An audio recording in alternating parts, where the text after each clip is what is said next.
Hello, everyone, and thank you so much for joining the American Aboriginals. We are here to do another deep dive on some research I recently discovered. And we're going to be talking today about the Continental Army of the American Revolutionary War. Now, I know, there have been a lot of discussions about the Revolutionary War, and it's been talked about to ad nauseum, it feels like. But I discovered something recently that I think is going to put another kind of spin on the discussions around, Americans fighting for their freedom. So let's dive right in. And one of the things that brought me here was I was doing research on George Washington. I wasn't really doing research on the war itself, but on him in particular. But I came across this journal, this old journal that was published back in February 1876. And it's the Kreutzer Centennial and Journal of the Exposition. So, one of the things that's really interesting here is that the journal was commemorating George Washington and Martha Washington for all of their work and their quote unquote sacrifice for their fight for freedom for America. So, but when I read the bio of George Washington, this is what I came across. Of course, it says where he was born. His father died when he was about 10 years old. Blessed with a pious, intelligent, and kind mother, he was educated and prepared for the eventful life which followed. And then it goes on some more and talks about how wonderful it was. But what I came across was something really interesting. And here, when you look at this particular paragraph, during the summer, he was elected a delegate to the First Continental Congress, which assembled in Philadelphia in September 1774. Soon after, he was chosen commander in chief of the Army of Freemen. Soon after, he was chosen commander in chief of the Army of Freemen. Now, what's really interesting about that is I had not heard that term before. We've always heard that George Washington is known for being the commander in chief of the Continental Army. But here we are seeing that they called it the Army of Freemen. Okay. So what was really interesting to me was the term. And here's what's another interesting thing is when I Googled Army of Freemen, I kept being brought back to Continental Army. There was no Army of Freemen, or at least it wasn't. Google wasn't picking it up. Okay, so of course that led me to the next question: was well, who were the freemen? Now we know that many men during that time were either free or not. It's pretty common to know and have this information back in the day. But I want to do a deep dive as to how that was really structured and how they separated the men in terms of who had status and who had not. Now remember, the original 13 colonies were all on the East Coast. There's New York, Massachusetts, Rhode Island, Connecticut, New Jersey, right? So again, we know all of this information. We've been taught this ad nauseum of the original 13 colonies. But keep in mind, all of this land here was Aboriginal, right? Aboriginal. And of course, there were still Aboriginals here as well. They had just been taken over by the British. Um, so, to put things into perspective about the colonies, there were two companies, yes, I said companies, overseeing the 13 colonies. And in 1606, King James I divided the Atlantic seaboard into two. So you have the northern half that belonged to Plymouth Company, and the southern half belonged to the London Company, which was later known as the Virginia Company.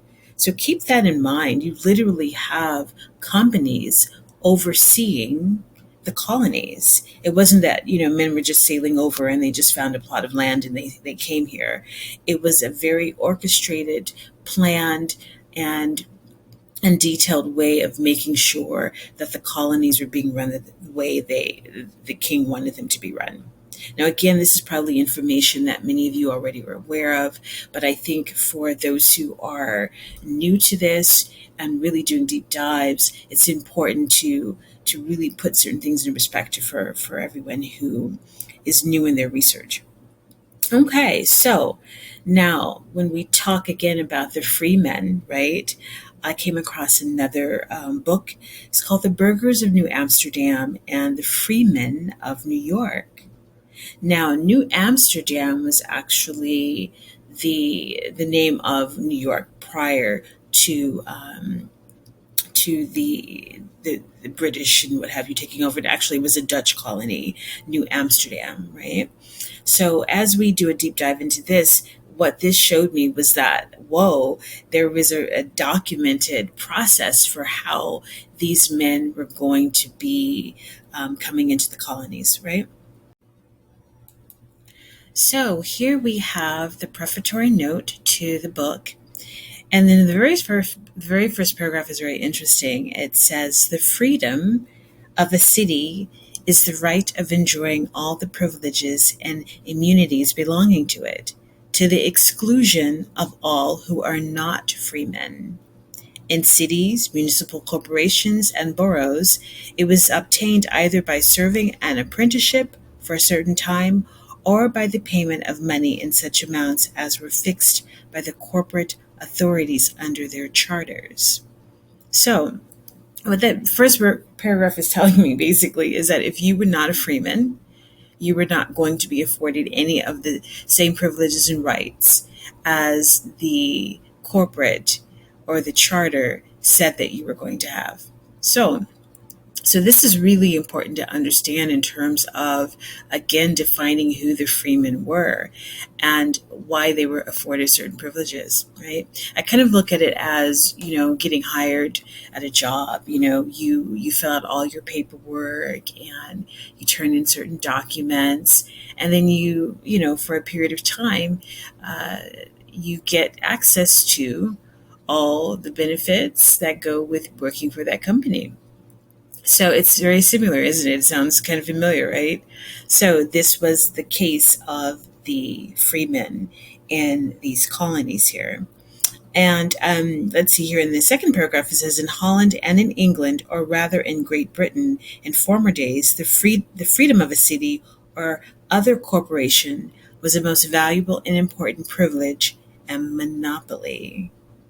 Okay, so that's just in the prefatory note. So as we continue on in the book, you'll see here that they get really, really specific about what being a part of this corporation, a part of this particular colony meant. So right here, I would say the second paragraph, we have, "Under the first head will be found the documents and official papers of the Director General and Council of New Amsterdam and of the burgomasters and I think that's Schepens, establishing the great and small burgher rights in that city with their respective privileges, powers, and duties." So again, this whole book that I took this information from is pretty detailed. It gives you everyone's name, what their roles were, all of that. It's pretty fascinating stuff. Now, I took special note of this particular paragraph about the role of the freemen. And let's see here, the second head contains the role of freemen of the city of New York under its English charters from 1675 to 1776. When that of 1730 was suspended, and the city ruled by the military courts of police established by the British commanders-in-chief, and the continuation of the same from and after the revival of that charter in 1784 and civic action under it.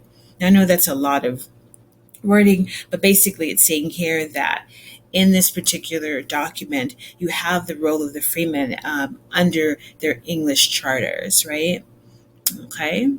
And again, this roll of freemen gives the names, occupations, and employments of all the free inhabitants of New York, right?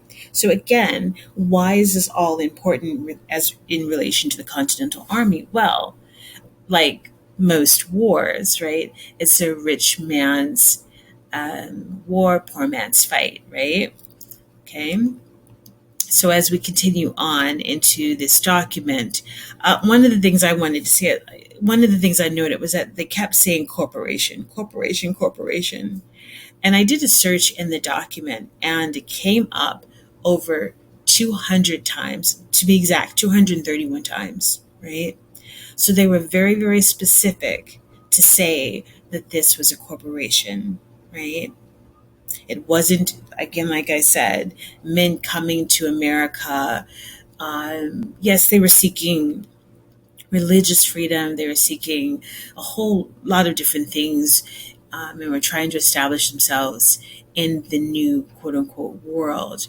But there were also stipulations and things that they had to do in order to come to America, right? You either were coming as a man who had some money and wanted to reestablish himself, or you were coming as, an apprentice, maybe you were coming as a convict. There are many different people who were coming to America.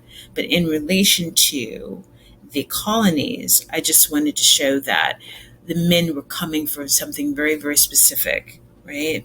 And there was paperwork involved, there were documents involved. It was a very detailed process. So again, when we talk about the history as it's taught to us, there's this kind of romantic notion that men were just getting on boats and they were going to make a new way for themselves. And yes, they were, but there was a contract basically that they had to adhere to make this happen, right? Okay. So again, this document tells you all of who was running what. Again, the name of several persons made free of the city of New York, and they really detailed and they gave you dates, they gave you names of these men, right? Look at all these men here and the dates. Very, very specific, right? Again, it's like working for a company, right? They have everybody's name on file. Yep. All these names. All these names. And again, some of them again had their occupations listed, like Hugh Battersby was a butcher, John Hutchins, John Hooks, John Hope, Daniel Strang. They were all alehouse keepers. So they were very, very specific about who was doing what in the colony. Very, very specific. Okay. Again, what's really cool is that when you go to the index from A to Z lists who all these men were. So for those who are doing genealogical research, this is also probably a good start to look at the names of these men who were coming to the colonies, right? Look at that. Very, very detailed. Very, very detailed. So, again, all 13 colonies kept a detailed list of their freemen, right? So, when it came time to the war, right? Many of these men who volunteered were either volunteering. Most of them were volunteers, but some of them did not have a choice in the matter. But I wanted to also give you guys a reference as to other documents that you can go to look up. The Freemen of Massachusetts, the Planters of Colonial Virginia. There's another book I came across called Laboring and Dependent Classes in Colonial America from 1607 to 1783. Again, it's all, so much is documented. You just have to know where to look. Now, again, who were the soldiers who fought in the Continental Army of Freemen? Again, some people who were free men fought, some did not, and let's find out more. So I got this entry from Wikipedia, and who were the soldiers? Now, in this highlighted box here, I will read this to you. The officers of both the Continental Army and the state militias were typically yeoman farmers with a sense of honor and status and an ideological commitment to oppose the policies of the British Crown. The enlisted men were very different. They came from the working class of minority groups. Here they have Irish, German, African American. They were motivated to volunteer by specific contracts that promised bounty, money, regular pay and good wages, food, clothing, and medical care, and the promise of land ownership after the war.